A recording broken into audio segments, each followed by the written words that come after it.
वर्षाताई आमचे काँग्रेस पक्षाचे सिनियर नेते आहे, त्यांनी बोलणार नाही, त्यांनी बरेचपैकी मुद्दे सर्व कव्हर केले। पण आपल्या सर्वांना जसं माहिती आहे की ज्या पद्धतीने गोपीचंद पगारकर त्यांनी जे वक्तव्य केलं होतं, मी एक आदिवासी क्षेत्रातून एक शेड्यूल्ड एरियावरून खासदार म्हणून निवडून आलो आहे। माझ्या नंदुरबार लोकसभा मतदारसंघामध्ये नवापूर तहसील येतं, नवापूर तालुका येतं, त्याचबरोबर आदिवासी बांधव आहे, मोठ्या प्रमाणात आदिवासी बांधव आहे। नवापूर तहसील मध्ये ख्रिस्ती आदिवासी बांधव आहे, त्यांच्याबद्दल आणि महाराष्ट्राचे ख्रिस्ती आदिवासींबद्दल असं वक्तव्य करणं, त्याचा मी जाहीर निषेध करतो आणि कठोर ते कठोर कारवाई करण्यात यायला पाहिजे। त्यासाठी मला वाटतं आमचे नंदुरबार जिल्ह्याचे काँग्रेस पक्षाचे कार्याध्यक्ष आहे दिलीप नाईक साहेब, त्यांनी सुद्धा मोर्चा काढला होता नंदुरबार मध्ये। ते नंदुरबारला ते मोर्चा असताना मी थोडं उशिरा पोहोचलो, पण त्यांनी मोर्चा काढून कलेक्टर ऑफिसला निवेदन दिले, एफआयआर दर्ज करण्यासाठी मागणी केली। आपल्या सर्वांना माहिती आहे की 2 दिवस अगोदर एक धुळ्याच्या आमदारांनी पुन्हा एकदा ख्रिस्ती बांधवांवरती त्या चुकीच्या शब्दाचा वापर केला। मी आपल्याला स्पष्ट सांगू इच्छितो की ज्या पद्धतीने ते बोलले, मी स्वतः ते व्हिडिओ पाहिले आहे। त्या व्हिडिओमध्ये त्यांनी असं सांगितलं की धुळ्याचे आमदारांनी नंदुरबारमध्ये काय यायला पाहिजे ते मला कळत नाही। दुसरा विषय आले तर त्यांनी असं शब्द वापरले की त्यांनी लहान मुलींना धरलं।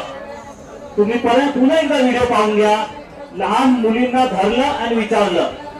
मी पुन्हा एकदा विचारतो की धुळ्याचे आमदार हे लहान मुलींना धरून प्रश्न विचारायचा कोण अधिकार दिला आहे, कोणता संविधानाने अधिकार आहे त्यांना, कोणत्या नियमाखाली अधिकार आहे त्यांना।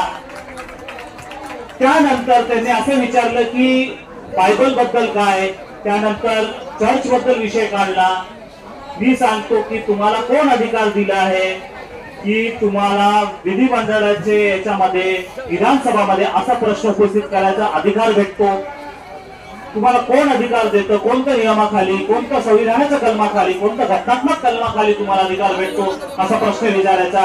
आणि त्यानंतर धार्मिक द्वेष पसरवायचं, त्याचबरोबर आदिवासींच्या विरुद्ध मानसिकता पसरवायचं, अल्पसंख्याकांच्या विरुद्ध घृणा पसरवायचं।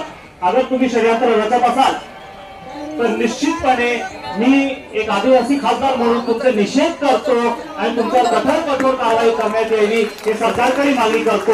मी तुमच्या सोबत आहे आणि मी हेही सांगतो की विधिमंडळाचे नियम, मी वकील आहे कायदे, म्हणजे वकील होतो, चुकून खासदार झालो आहे, पण वकिली सोडली नाही अजून। आणि तुमची वकिली मी संसदेत जाऊन राहुलजी समोर सर्वांसमोर मी उपस्थित करेल, मी आपल्या गावी येतो। पण आताही आपल्याला सांगतो, मी दिलीप नाईक साहेबांना सूचना दिली आहे की तुम्ही जे संबंधित पदाधिकारी असेल का आमदार असेल, धुळ्याचे आमदार, त्यांच्या विरुद्ध एफआयआर दाखल करा।